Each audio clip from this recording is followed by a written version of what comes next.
starting a podcast. I'm not making any money from this podcast. As we're clear. This is about the money.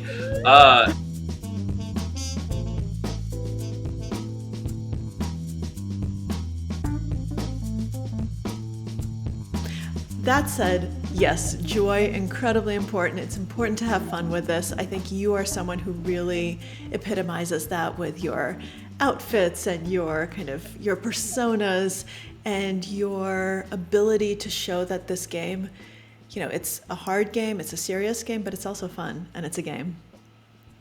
Well, thank you. Yeah, I try to bring an element of joy to it. One thing that what was important for me, or a realization, and this will be a whole subject I think for us to talk about, is that Yeah. as I played poker more and more, I slowly began to realize that my idea of like positive impact and morality was a bit rigid, in fact, and that actually to do something like bring joy, etc., is like a variation of the strategy of making a positive impact. And vice versa is Yeah. also true. You can be immoral by taking, for example, from a it's an extreme point of view, but you can be effectively immoral by taking the joy from like a group of people. Well, you can do something bad. Let's just put it that way. Uh, by not by like killing their joy, sort of thing. I mean, it requires a certain social finesse and a certain how do you say a certain like perspective to see things from this lens when you're in this kind of field of like using logic and that kind of thing. Most poker players don't look at things that way.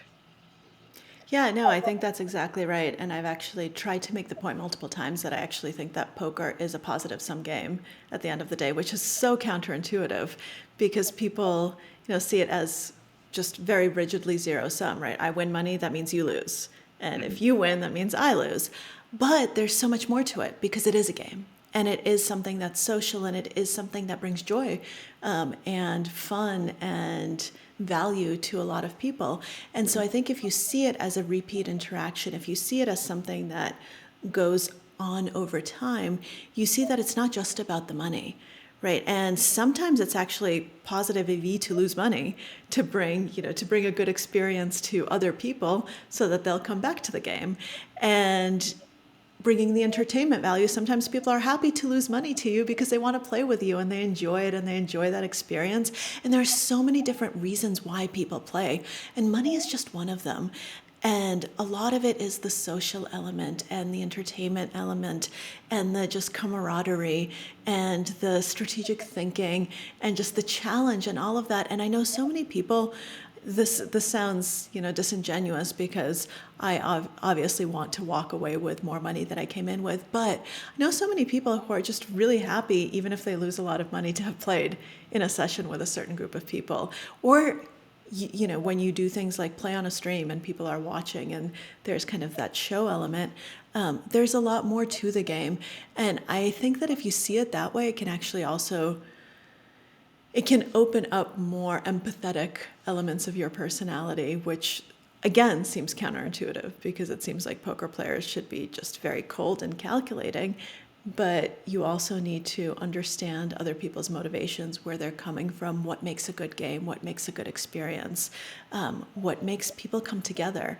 And that's one of the things that you love about it. If you take it too seriously, if it's just about the bottom line, then I don't know why you would necessarily do that rather than something else where you're just grinding it out day after day and slaving away in an office. There's something in poker that you don't get in a setting like that.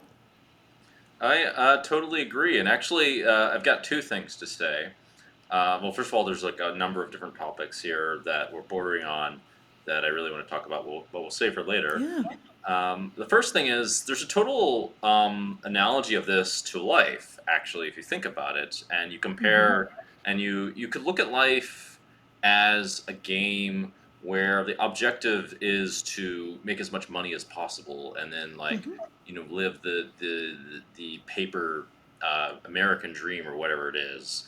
And I mean, there's good elements of that, but if you were the more extreme variation of that is you want to make as much money for yourself and live as positively as possible for yourself, which would be a very like superficial perspective, and amass just a bunch of pleasures, I guess you could say. A very if you had a precisely hedonistic view on how to live your life, it would be equivalent to this analogy. But as we know, it doesn't really work that way, and a lot of people that do that do end up miserable, which is a. I mean, if you agree with me, this is a good topic for us to talk about later, because I've long contemplated this idea, and also this is a big reason why I shifted my career from just playing poker to doing all these other things, like starting a podcast. Starting a podcast. I'm not making any money from this podcast, as we're clear. This isn't about the money.